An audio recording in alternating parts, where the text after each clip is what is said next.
2027 నాటికి రాష్ట్రంలో భూ సమస్యలు లేకుండా చేస్తామని ముఖ్యమంత్రి చంద్రబాబు ప్రకటించారు. సమాజంలో అంతరాలు తగ్గించేందుకు ఉద్దేశించిన P4 విధానంపై ఈ ఏడాది మరింత దృష్టి సారిస్తానని తెలిపారు. సంక్రాంతికి సొంతూరు వచ్చి పెద్దల్ని స్మరించుకోకపోతే జన్మకు అర్థం ఉండదన్నారు. కూటమి ఉంటేనే రాష్ట్రం బాగుంటుందన్న సీఎం రాబోయే అన్ని ఎన్నికల్లో గెలిపించేందుకు కార్యకర్తలు కృషి చేయాలని పిలుపునిచ్చారు.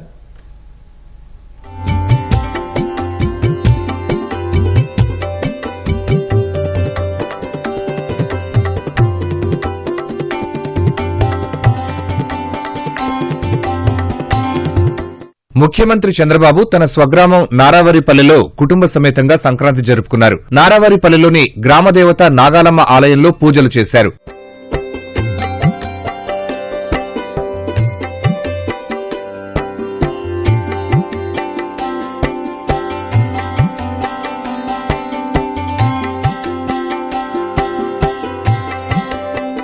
అనంతరం తల్లిదండ్రుల సమాధుల వద్దకు వెళ్లి నివాళులు అర్పించారు. మకర సంక్రాంతి వేళ పెద్దలను స్మరించుకున్నారు.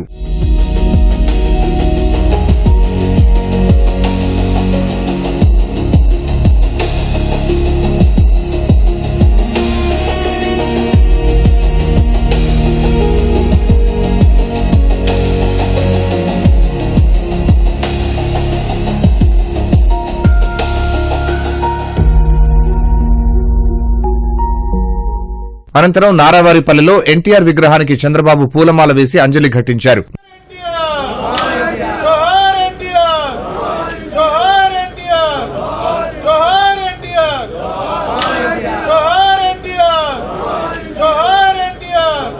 నారావారిపల్లెలో చేపట్టిన అభివృద్ది కార్యక్రమాల గురించి మీడియా సమావేశంలో పంచుకున్నారు. రాష్ట్రంలో ఆర్థిక అసమానతలు రూపుమాపేందుకే P4 కార్యక్రమం చేపట్టామన్న సీఎం ప్రజల జీవన ప్రమాణాలు పెంచడమే ప్రభుత్వ లక్ష్యమన్నారు. ప్రజలందరి ఆరోగ్య రిపోర్టును తయారు చేసి అనారోగ్య సమస్యలను బాల్యంలోనే గుర్తించి చికిత్స అందిస్తామని తెలిపారు. జన్మభూమిని ఎవరూ మరచిపోరాదన్నారు. సంక్రాంతి రోజున మన పెద్దలను తలుచుకుంటాం.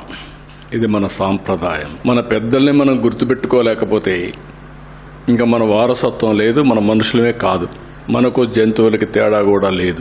పండుగలు ఇవన్నీ ఆనందాన్ని ఇస్తాయి. ఈరోజు ఇక్కడ వచ్చాం, లాట్ ఆఫ్ ఫన్.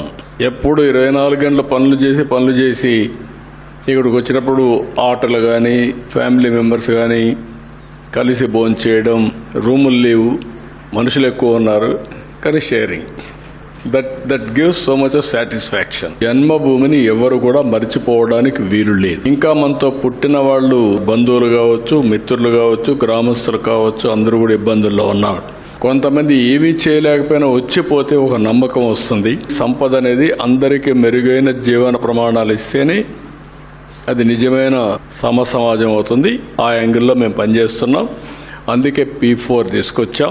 ఇప్పటికి ఒక 10 లక్షల కుటుంబాల్ని P4 ద్వారా అడాప్ట్ చేసుకున్నాం.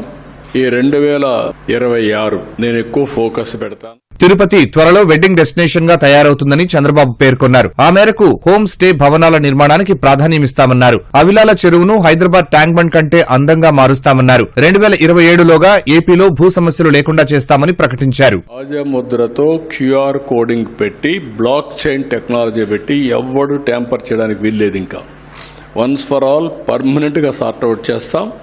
ఒకవేళ కంప్లైంట్స్ ఉంటే నేనే పర్సనల్గా వెళ్తా, అక్కడికి ఎంక్వైరీ చేస్తాం. ఎవడైనా తప్పు చేస్తే కఠినంగా వ్యవహరిస్తా.